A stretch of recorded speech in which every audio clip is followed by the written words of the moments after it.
My name is B. Lopez, and I'm a unit director for HEB.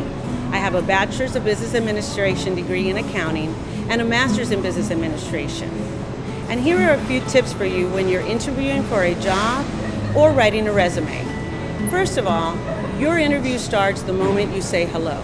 So make sure you dress for success. Make sure you're presentable, pressed, neat, and clean. Have great eye contact. Look at the person that's interviewing you and be engaged.